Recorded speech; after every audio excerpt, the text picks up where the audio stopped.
We are now. I don't know why it throws me off like that. I was like, Well, hello everybody. Welcome to By Any Means podcast. I am your host Ryan. and I am the co-host, Sharita Walden. And we You know welcome what you I'm guys. doing, Ryan. I'm I trying to know. share.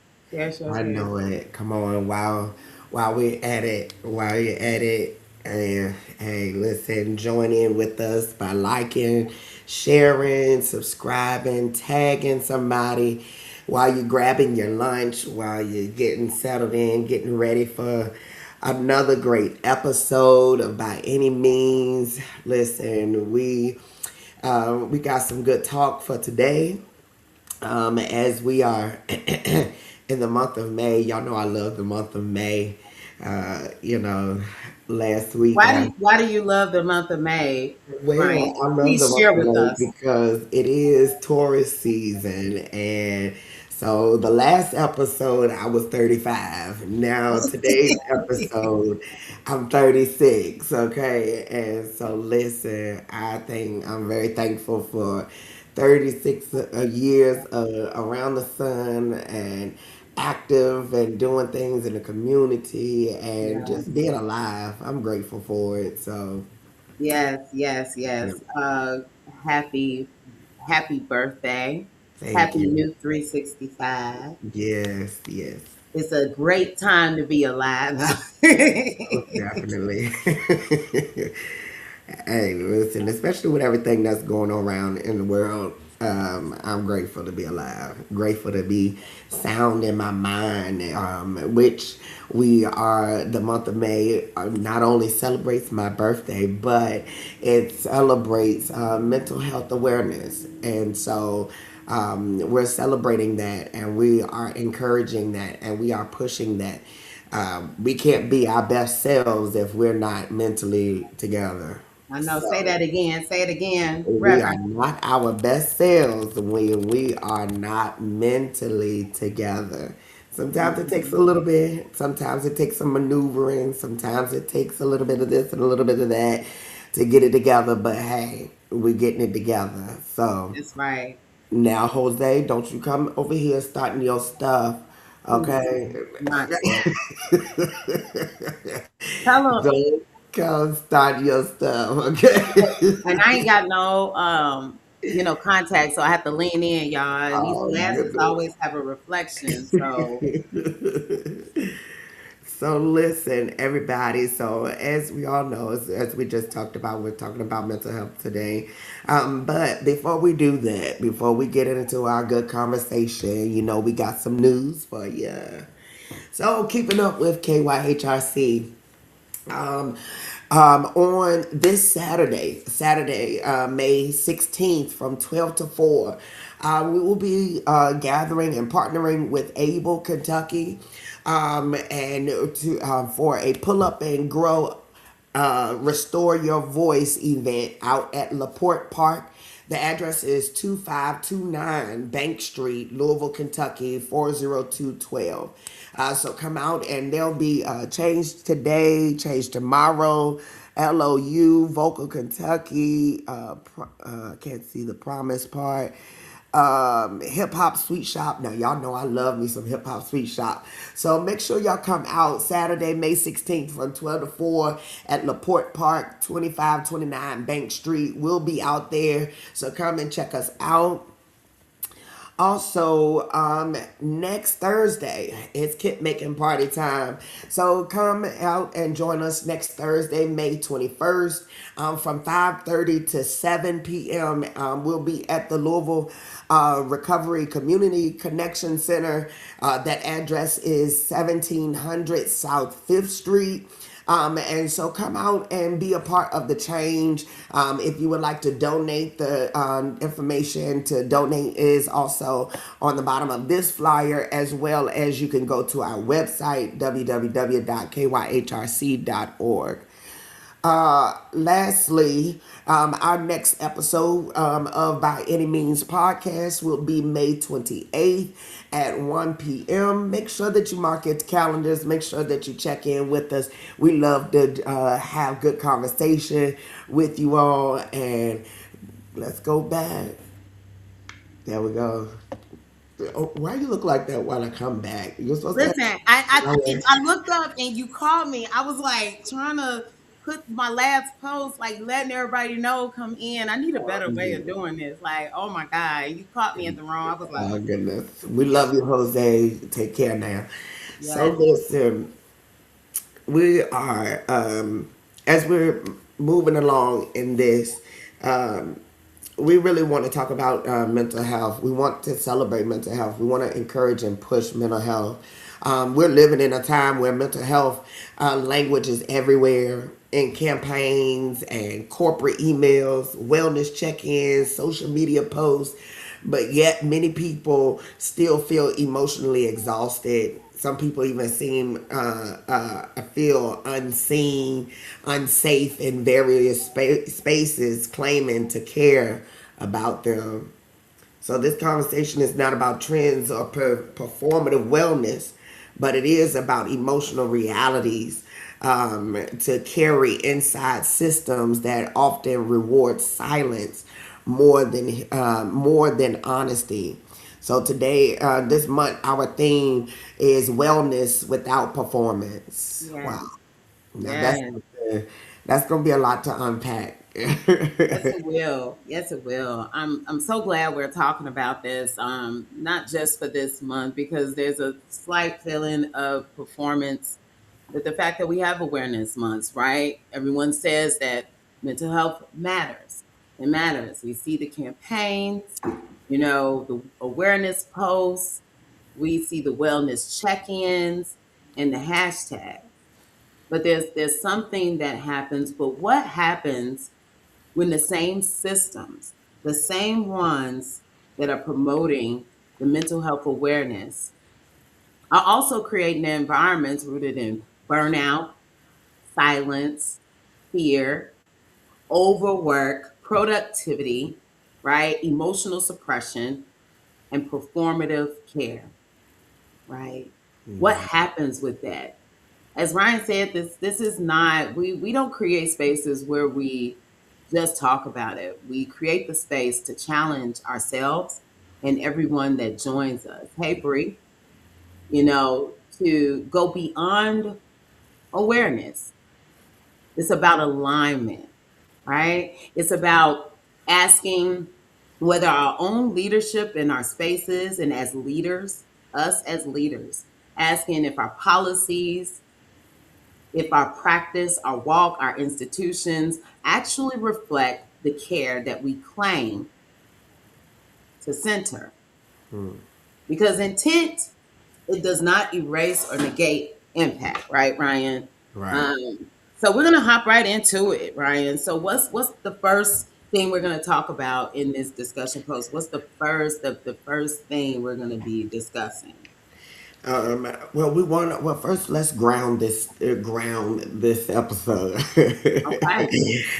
We want to explore what happens when professionalism becomes emotional suppression, Mm-hmm. when burnout becomes normalized, and when care becomes branding instead of practice. And Mm-hmm. so, today's episode and topic is the violence of professionalism, Mm-hmm. mental health beyond awareness.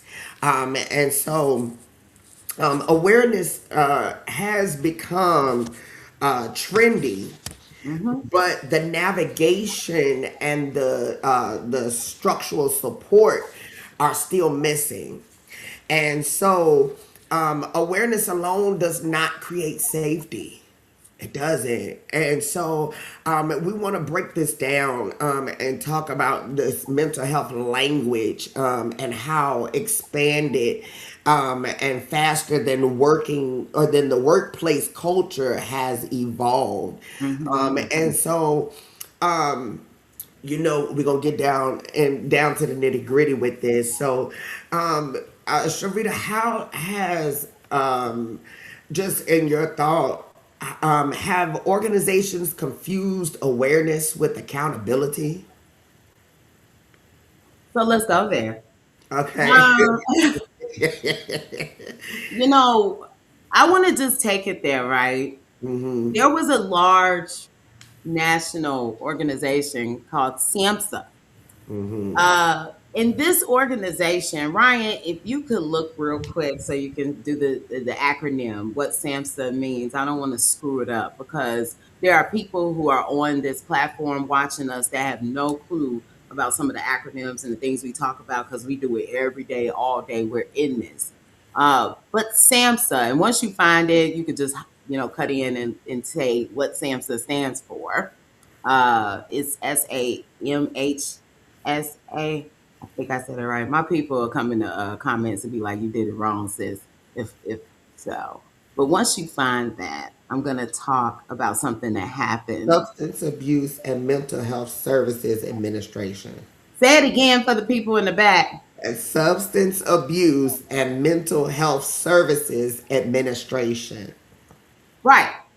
So this is a national organization, you guys, who not only support the awareness of substance use disorder, uh, mental health disorders, psychiatric, psychological disorders. This organization ensures that we have scientifically proven methods that support the work that we do. They ensure that we have the grants and the language to support the work that we do in these spaces of harm reduction, treatment, recovery, and other public health spaces. They're also the space that, stop it, Ryan, I'm trying to stay serious. They're also the space that, because of federal leadership and policies and changes in legislation, decided to send out Dear Colleague letters. And in those Dear Colleague letters, they informed us that we are no longer to practice with the fund, that they took the funding. They put out an awareness flyer for Fentanyl Awareness Day and talked about how they support the folks who have been impacted negatively by the substance. And that's where I feel like the gap and the confusion. Now, I'm going to be clear. I do not think by any means that there was confusion in them taking away funds and putting up awareness. I think that is gaslighting, and that's what I'm gonna call it. I'm gonna call it like I see it. It's not confusion. And my part in accountability is to call out us as agencies that do that. Agencies that say, hey, we're gonna celebrate this month, we're gonna do events, we're gonna hold spaces, but don't create the policies in their handbooks for their employees to have time off for mental health care, time off that's not taken out of their pay. They don't add the spaces for people to have this work done, right? And to work on themselves. It looks like my Wi-Fi may be glitching. It is on, Ryan, but I don't know. I Are think you maybe plugged because in? Are you plugged I, into it? I'm plugged in, but I'm gonna tell you something. Every time we get to talking about these national organizations and throwing out federal stuff, always something start happening. It happened with me and Henry a lot. So it Okay. wouldn't surprise me if I got dropped off of this call I, because we're talking about a sticky subject. So yeah. just to answer that, that's one thing I take a look at, Ryan, is we can't continue to say what we do on the front end, but on the back end, we're not creating the policies and the spaces within our organizations to uplift that. So I heard what you said. So awareness, pretty much awareness is easy because it's public facing.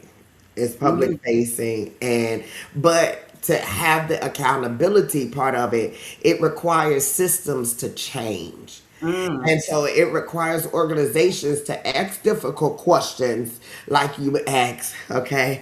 Even talking about the workload, the leadership culture, emotional safety and compensation and Mhm. sustainability. And so posting a mental health graphic is not the same as building a mentally healthy workspace or just environment, period. Mhm. And so even so, with all that being said, the emotional labor expected in helping professions, and so why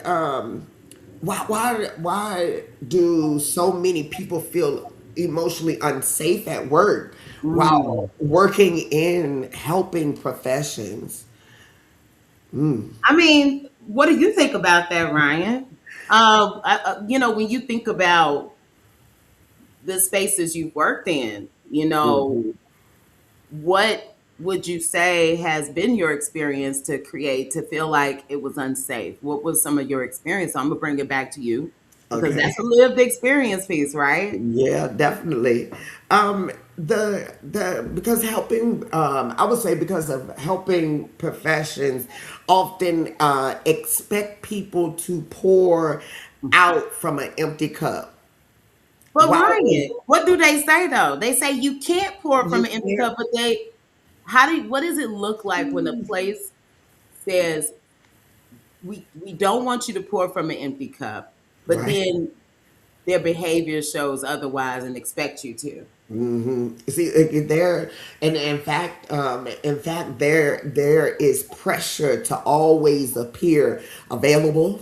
Appear resilient, if appear emotionally composed. Hmm.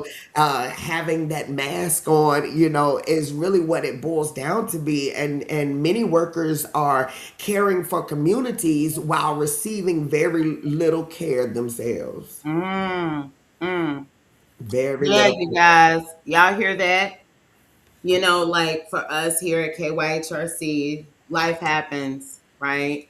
We had a capitalist holiday that I also participated in by going to the nursing home and spending time with the women and moms and those who identify as women. So there were folks in there that were tearful because we recognize who they identify as and who they are. And but prior to that, I have the benefit and the heartfelt benefit of working with colleagues who, as that day, Mother's Day, come. Um, it may be built with grief. It comes with, it's met with pain. It's Hmm. met with mourning. So as we're celebrating moms who are here, that are present in the flesh form, there's the individuals, and I'm surrounded by colleagues, including Ryan, who have not, whose moms have passed on, and so I'm not going to ignore Right. the fact that everybody else may be saying, "Yeah, I'm getting ready," but to also remind folks, take that time for you, knowing that how a person may show up, that they may have a frown, they may feel, or they may be late, or they may be behind, or they may, even if they aren't aware, to remind them, hey, there may be something else happening on the back end that I don't know, and it's okay, right? A lot of places don't create space like that. They don't say, hey, I want to let you know you need to take that time for yourself, or you may need to take some time soon because I'm seeing these things happen. So you may need to take some time. You may need to take time to pour in yourself. That's the actual awareness, right? That's what I think of as awareness. Awareness is when I can see, not only see with my eyes, but I see with the energy that's around me, and I actually see the people that I work with. That this is life and this is how it moves. And at the end of the day, how we show up is going to be authentic to who we are and what we're experiencing in our lives. But one of the things that and I heard you mention it a few minutes ago, but one of the things that actually is a result of people not having that self care is burnout. Yeah. And so I know you're going to turn this question back on me again, but why is burnout normalized in public health and nonprofit spaces? Mm. And I'll go first. There is often an unspoken belief that suffering provides or proves commitment. Mm-hmm. And so exhaustion becomes romanticized as dedication, and instead of passion. And so people are praised for overworking instead of systems being redesigned for sustainability. Mm-hmm. And oftentimes we get, to be, we have a real conversation here. I oftentimes really kind of feel like that a little bit, and even I've shared, I've gotten better about advocating for myself. Thanks, Yeah. Sharita. And so, but even when I start at the very first thought or inclination of it, I say, hey, wait a minute. I need to, I need to, Mm-hmm. yeah, because it's starting to, and I don't want what I'm maybe experiencing or what I may be having to navigate through to pour out on anyone else. And so it's only but for so long that it can hide, Mm-hmm. that you can cover that up, because it'll start to show in your performance that you are burnt out or that you are struggling with something or you got something that's heavier than trying to carry it and not having and not knowing how to address the systemic harm that has taken place, because it's keep going, we got to meet this deadline, we got to do this by this time, we got to do this, do Mm-hmm. this, do this, do this, do this, do this, do this. And then now you're just sitting there going, I don't know what else you want me to do. This is as much Mm-hmm. as I can do. Yeah. As much Yeah. Yes. This is a good conversation. And what Ryan did was open up that door, and this is what I'm going to say. Is normalize. There's a truth in what you shared. There's this savior complex in nonprofit work that people run into, right? And there's a lot of trendy dialogue right now that says, if you ain't tired, if you ain't dragging, like all this, it's like a badge of honor to say, I'm so tired, I'm so overwhelmed and exhausted. So a lot of us walk into that space and it's accepted. Then we have our trainings that talk about burnout, and what I find is that it leaves it in that space. This is what burnout looks like, but they don't teach people how to advocate for themselves, which is what Ryan brought up.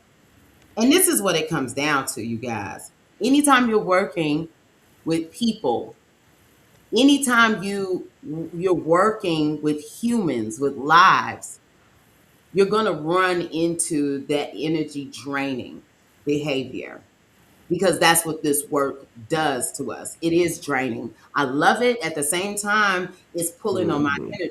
So it's a both and. When we address burnout, especially in our work, it's not an excuse of we're going to stop doing the work. It's saying I'm going to invite that conversation in here so we can learn how to work with it, because it doesn't stop the work.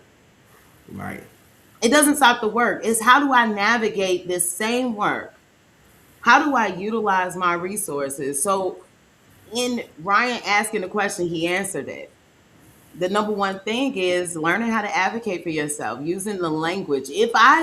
What I started doing, because I've worked in agencies where that harm, unintentional or not, it was still harmful. The impact was felt. That harm of the expectation is over, is superseding what you share with me how to handle this. So you're saying don't allow yourself to be drained, but you drain me.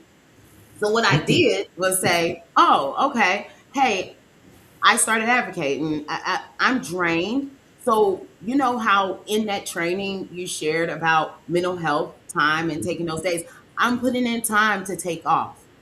I'm not going to tell my boss or my leadership I ain't going to do the work because I'm tired, because that's what I get paid for, and they're not my parent.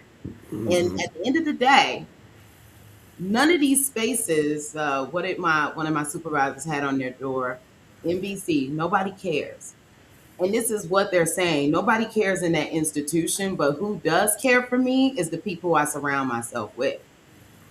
So when we speak up and use the same language and say, hey, yo, you sent me to a conference, you sent me to a place where I learned how to advocate. So now I'm doing it.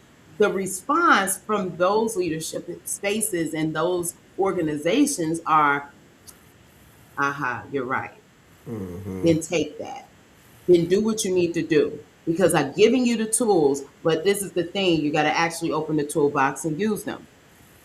And so burnout may be the underlying undertone, right? That burnout may be the what you receive, but when we turn around and look at accountability, how do I address it? Now, if your agency and organization isn't addressing it, that is accountability on them. But for those of you that are sitting in these spaces and learning this language for the first time, you are no longer ignorant now. You know, you got the language, you got the reminder that, oh, that's right. I have responsibility to take care of myself. And even before we slide into the next segment, um, you can't. We talk about breathing and all of that, but you cannot meditate your way out of structural burnout. Mm-mm. You No, you cannot can't. do a breathing exercise cannot fix a culture built on exhaustion. And so the what we want to move into and transition into is the violence of professionalism. Because professionalism can become emotional suppression disguised as leadership. Mm, Disguised mm. as leadership. So we got two parties that are disguising themselves. That are disguising themselves, and so professionalism is often tied to emotional control, at what point does professionalism become emotional violence? When the response to any of my emotional concerns, when the response is to be more professional, Uh-huh. like, this is the thing. I have a homie who's not on here right now, and he had an excellent response. He had an excellent. He probably would have shared this. Jose had to step off, but he talks about how he was just, he started. He's still like this. I don't know why he be trying to act like he done changed and grew overnight. And yeah, Jose, when you catch this later, right? Okay, right. New strains coming. But he talked about how he would engage in some of these spaces, and he'd be like, "No, fuck that. I ain't doing nothing." And how his leadership didn't come and say, you just lack professionalism. They wanted to go deeper. Um, when we use professionalism as a response to someone having an outburst, uh, where they lose it on another person, and our response and their colleague, and our response is to put them in just a professionalism, improving professionalism class, send them to a conference where they can be more professional. What we're doing is we're ignoring, the human part of our work. I've been in moments where I can honestly say, even as a leader myself, where my reaction or my response to situations weren't or would have been considered unprofessional. And I've had the privilege of having people pull up on me to say, hey, what's going on? Before they went into how you reacted, how you spoke at that mayor's that mayor's event was just unprofessional. That wasn't the first response. The first response was like, hey, I get that you're angry. I get that this is overwhelming. And what that does is it creates a space for me to be able to now look at my own behavior critically and see that, oh, the message that I really was trying to send got missed. Now we can talk about professionalism, like, how do I take that same anger, that same passion, that same fire, and make it so that people hear exactly what I'm trying to say, right? Hey, I get that, and look what Bree said. So a little physical intervention should be professional. Now I'm gonna say that, right? I mean, if you're a boxer and you're in the ring, and this is for people who do physical, right? Like, you're a boxer, or you're a wrestler in the ring, you don't stop and say, let's have a conversation about that move. Like, you guys are supposed to be physically using your bodies, and this isn't a professional space because the standards of expectation is there. We need to learn how to center that, because some of us have boxer training and we're not in the ring. So we'll be ready to respond, because you're right.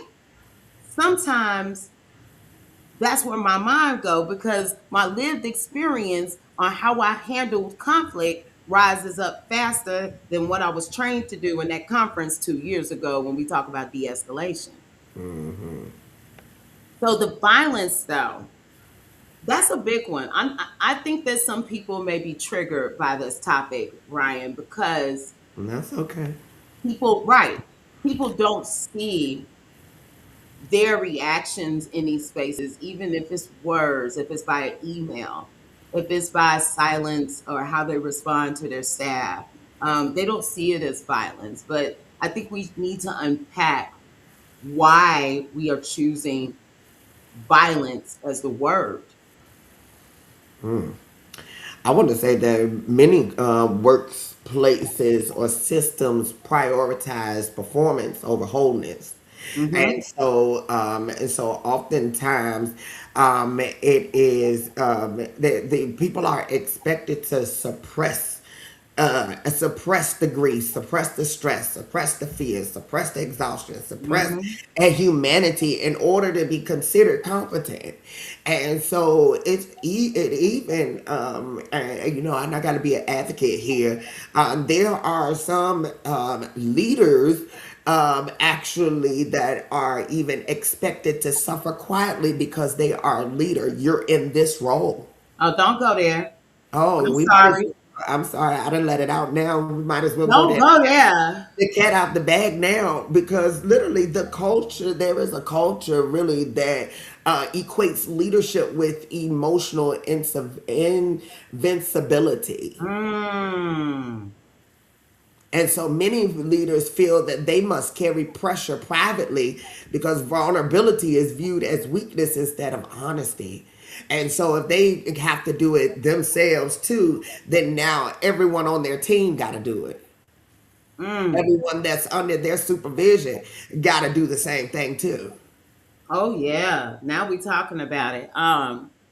When I say that, that is a it's a live true for me as a leader, because I not only have the role as a leader, but I'm a Black woman leading, and in an Mm, effort that is totally radical against all systems.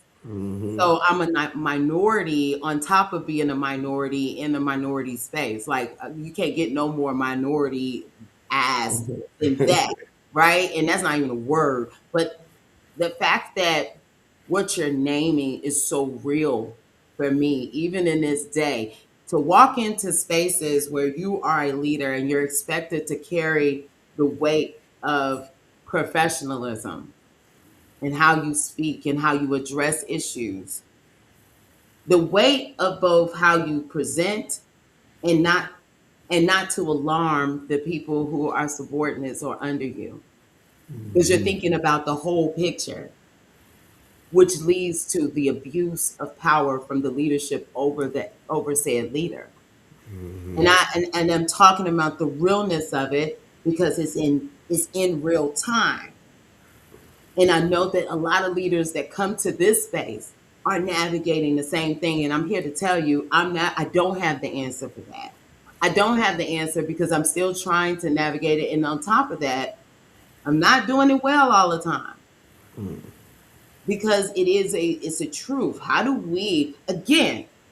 I'm in an agency that's front facing, saying we support the well being of of our mental capacity, yet are imposing the burden and the weight and the overwhelming expectation to carry this in a polite way, in a kind way.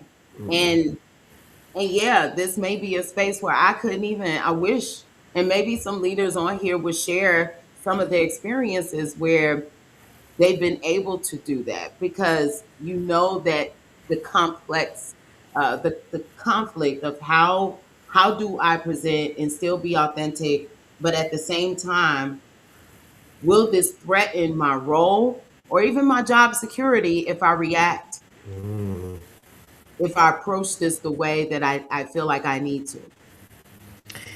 Um,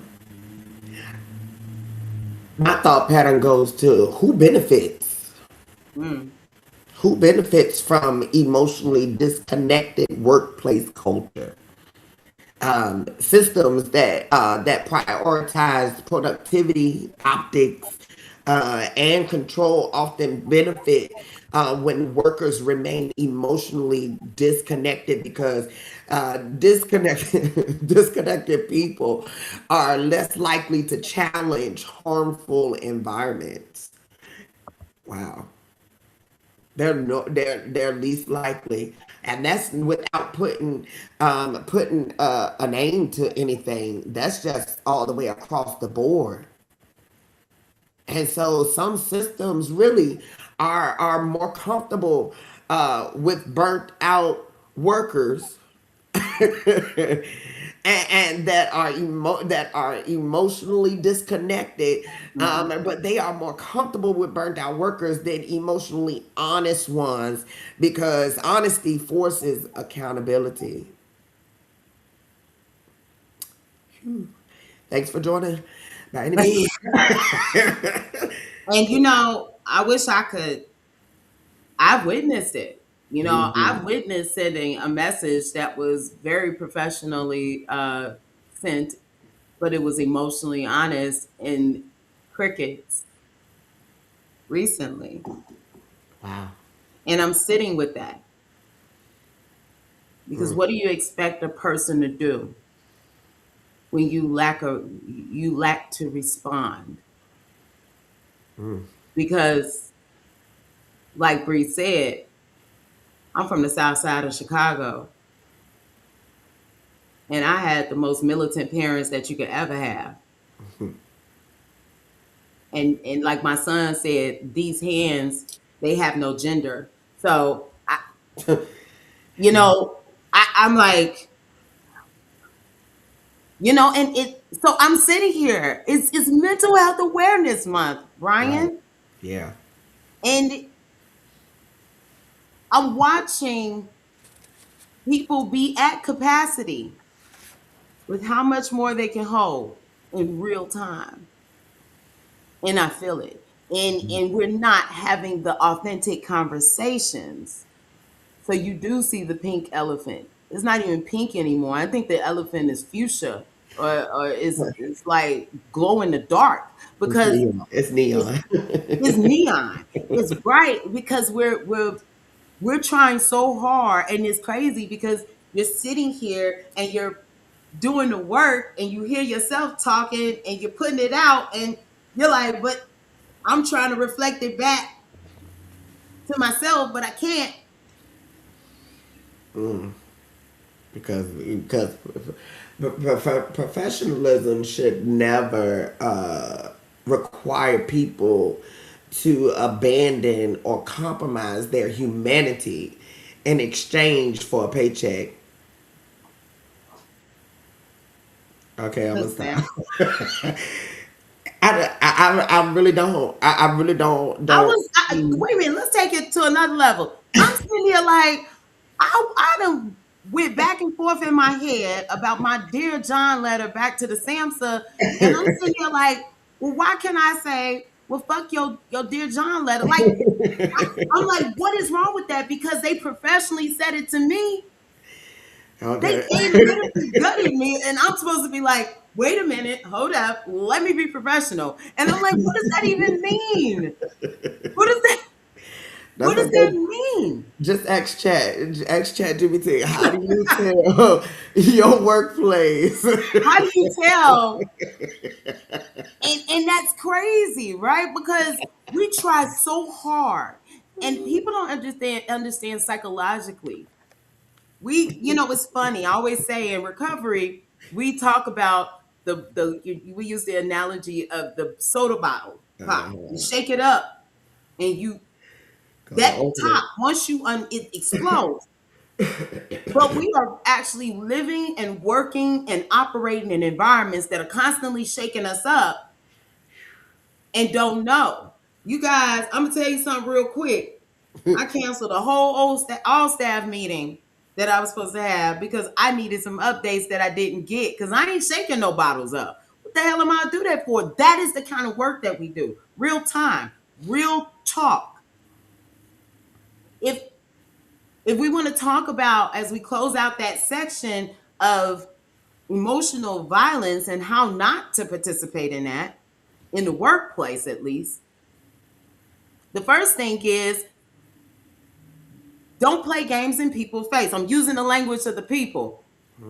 Let me start there. Don't play games in people's face. Yeah. The other thing is don't try to manipulate people because that is emotional violence by saying I'm gonna meet with you and I'm going to, put on a facade. And I'm not good at that. So when you say in real time, the energy we bring in is because it's real life and it's happening right now. There's no other way to do this. Again, I started this by talking about the violence of a national organization that gutted funding from activities that are supposedly scientifically proven methods that help people. And the next year, just a few days in 24 hours, you say is no longer proven to be helpful. So when people play games with your minds like that, I'm getting to the point where I'm saying I'm mentally incapable of taking the BS. Mm. Oh, Ooh. real quick, I'm gonna throw something at you. Real quick, one of the people I'm inviting to come talk, they just text me back, and they must be watching. Uh-huh. Dr. Gardner, yes, I'm calling you out, and I think Dr. Jackson on here too. But yeah, he's gonna be on here. He's talking about there's layers to this conversation. That's Oh why you're yeah. coming in Okay. to the next one Come because on in. there is layers. Me and Brian only get so much time, y'all, to talk through this stuff. And there's so many layers. And when you're Yeah. living it in real time and you walking and you got tears in your eyes that you fight out when you pulling in the parking lot and you sitting there like, how do I walk in? How do I keep my team? Mm. How do I make sure that no one look at me and be like, damn, let me not go? Don't start no shit, won't be no shit. Come on now, Bree. What? See why she trying to what's she trying to do? Ooh. Take us to Listen, the next part, Ryan, before I get stuck. okay. So we're getting close to time, but the last thing that we want to talk about is the intent versus the impact. Okay, so we're gonna make sure that we carry this over because this is where the layers come in. This is really Yeah, because it was triggering, definitely we two layers triggering folks out beforehand. here. Listen, My text is blowing up. We got folks triggered. Yeah, Dr. Jackson, he on here, Dr. God, and they like, come on now. Hey, I ain't playing. This real talk. listen. Hey, intent and versus impact. Mm, They're good intentions, and people and it's no lie. We can start off with good intentions. We can have in our brain the best of the best, the creme de la creme of intentions, but then somewhere down the line, it is jacked up. And so good intentions do not automatically equal safe or healthy systems. Mm. And so, because those good intentions that you start out with, they don't erase harmful outcomes. And so, organizations often prioritize the policies over the people. Whoa. Yeah, this is the issue. And Bree, you have every right to do that and to call that out. Intent does not negate impact. No. And what we do here at KYHRC is when someone say it wasn't my intent, I say right, because it's never anyone's intent Right. to harm, to hurt anyone. What people are missing is that what we're doing is being intentional to ensure that your intent and your impact are more aligned closely. This is not about perfection. I know that this is a hard concept, especially when you've been harmed. So, Bree, I am not going to ever negate what's coming up for you. When I say people are being triggered by this conversation, I'm Yeah. pretty sure because we knew. Yeah. Okay, that that piece is. I tell my kids, I use them as an example. I know it wasn't your intent. I know you didn't intend to upset me by this behavior. What I'm asking you to do is be more intentional. When we are more intentional, then we operate differently. If I hit someone with the grocery cart in the back of their heel, right? Of course, I wasn't trying to run them over with my grocery cart. What was it? It was lack of my attention to what I was doing. It was lack of being intentional. So instead of me saying, it wasn't my intent to hurt you, I wasn't intentionally trying, is let me be more intentional. There I go, breaking up again. I swear. The system don't want me to talk about this stuff.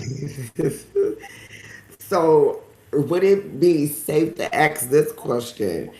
Has institutions or the workplace become more concerned with liability and optics than humanity? Absolutely. You know what people tell me? They always say, Sharita, you be putting a lot out there. You be risking.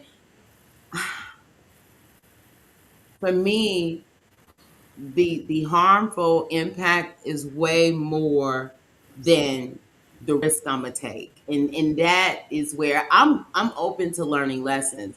I'm not saying I don't fuck up. Like I mess up. I do. I mess up. Right.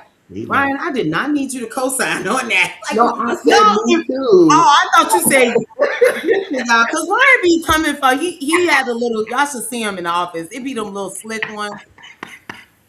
Okay. So the thing is, we as I got in my text, people are afraid of being sued. They're afraid of something's gonna happen, and because you can't risk the intent over impact, right? So again, intent. So we wanted to real quick, we wanted to do something with you that this organization. And when I did the pilot, it was to see if we were equipped and capable of holding youth spaces. We learned in the pilot that we're not. Now, this is the thing. I know, right? This is the thing. Imagine a world where someone says, "You know what? I'm gonna give you funds. We could do this, and I want that 125,000. I want that 200,000 because we be needing funds." And I just move forward with it. And I didn't consider all the risks. A lot of times people move forward with different activities and don't consider the risks that follow.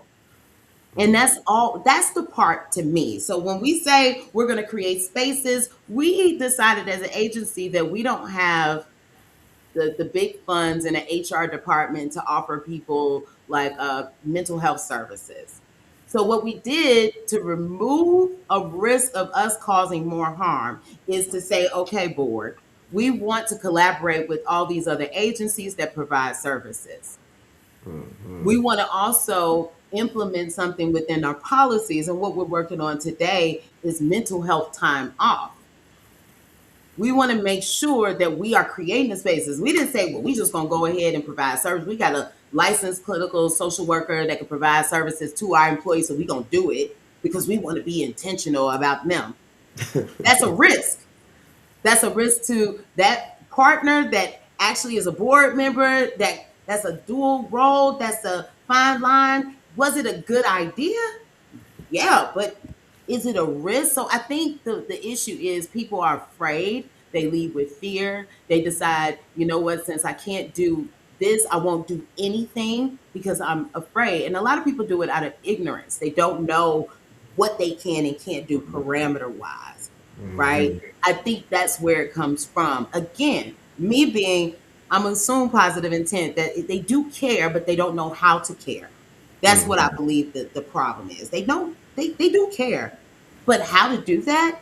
And instead of asking folks like our organization, how do y'all lead from a lens of harm reduction, which is a training I do? Lead from a lens of harm reduction. It means what in your capacity of your organization can you do to create those spaces? So yeah, I don't think it's because they want to be evil, they want to be monsters, or they just don't give a damn. I think it's because they don't know how to give a damn, if that makes sense.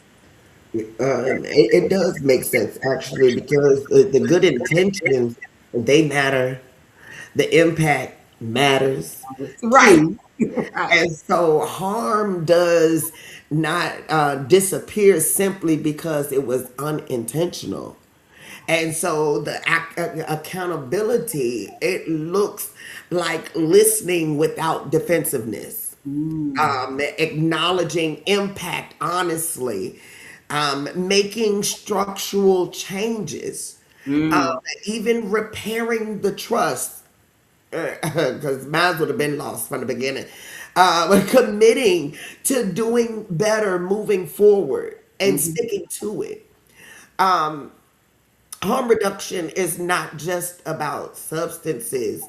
It is about reducing harm anywhere harm exists. And so, including inside leadership culture, including the workplace expectations, mhm, including organizational systems, it's included when you get in your car. It's included when you go and you brush your teeth. It's included in your everyday living. And in the intent without the accountability still causes harm. it does. Hello. It's still, you're still causing harm. And so even when the language sounds compassionate, you're still causing harm. Because if you tell me that, oh, we care, and then you show me that you don't care, then all of the trust is gone. Mhm. Everything that you're saying is going in one ear and out the other. And God knows what I'm going to talk about and how I'm going to talk about you when I get in my car. Okay. And if you get me too heated, it might start coming out while we're sitting at the office table. Like, No, that's true. it really is true, and that's and really that's where you see people that have gotten upset at the workplace and they tear up everything on the way out the door. And It now you want happens to for sue them, real. right? And now you want to sue them because they done took out the whole row of computers. Oh, and they done slung the cash registers Or and cleared the nursing board. okay, Because went in the office. I'm talking about for nurses. Cleared the whole board with all the stuff y'all needed and destroyed stuff because of how you treated and mistreated. Ooh, wow. Like we can smile through this, you guys, and we're smiling through a lot of pain. And I need you to hear that. A lot of things that are going on. And it's all because we create the spaces where we can show up. We create the spaces where we can say, I can't tolerate this and I need the rest of the day. We create the spaces where we can say, you know what, my productivity has been down and it's because XYZ is not being centered. And the people who are in leadership positions listen. Mental health is not just an individual issue, right? It is deeply connected to the environments people are forced to survive inside of every day, right? It's oh God, we're over there ready to fight. Y'all pray for my sister over there. Listen, Awareness alone is not it's not enough. Just Yeah. saying you're aware. If all you got is a flyer, if all you got is a candle in a bag and a water bottle, keep it. Yeah. If you don't have action, if you don't have increased pay, if you don't have more benefits, if you don't have the things that people need, like meeting them where they actually are, instead of giving them things that you think you want or they want, then you're not doing it right. If policies, leadership, workplace culture, and institutional behavior continue to produce those harms, then the conversation cannot stop at just intent. Revolutionary revolutionary care Yeah. requires alignment. And by any means, we have to start telling the truth about the emotional cost of systems that ask people to keep bleeding quietly while calling it professionalism. Listen, I'm gonna have to shut up and I'm gonna let Ryan finish this out because I'm in the space today. I'm in a headspace today. I've been in a headspace, and hopefully by the end of this month, that headspace start to change a little and shift because there are harms happening, Yeah. and if intentional or not, it is still happening. It is still true, and we in this work have to do better. There are conversations that need to be had by national leaderships. There are action items that need to be checked off by boards of local nonprofits like mine. There are people in roles who have privilege, who have influence, that need to stop being complicit and open their mouths and stop just sitting down during the weeks of celebration and just having fun and forgetting the people around them are quietly dying inside. Wow. There's some things, as Sharita said, that have to take place to make this revolutionary care. First, we need some boundaries. We need the boundaries. We need transparency.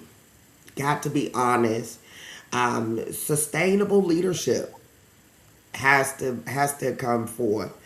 Community care, involving the community in this wellness movement, emotional honesty. If you can't be honest with yourself, then you can't be honest with nobody else.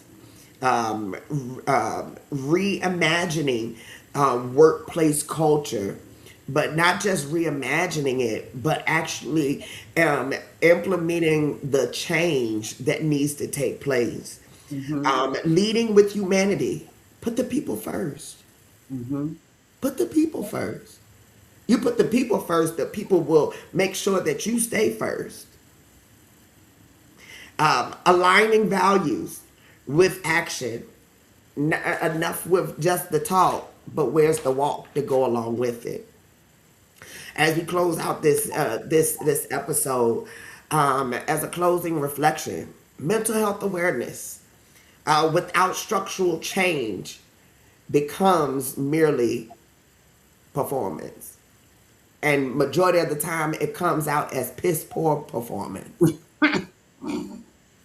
Real care requires courage, the courage to confront systems, the courage to rethink leadership, the courage to create environments where people do not have to abandon themselves in order to survive professionally.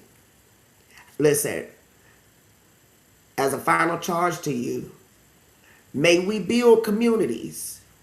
May we build workplaces. May we build systems where people are allowed to be human, not just productive.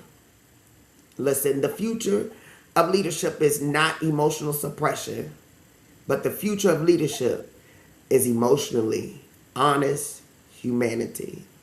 Listen, we're out of time. We thank y'all for joining By Any Means podcast. Again, it's always a pleasure to be with Sharita, to be with you. Listen, we love to talk. But listen, it's change that's taking place through these conversations. So listen, y'all like and share. Make sure that you tell somebody about joining us next time on May 28th at 1 p.m. We'll be right back here at By Any Means podcast. All right. See you guys.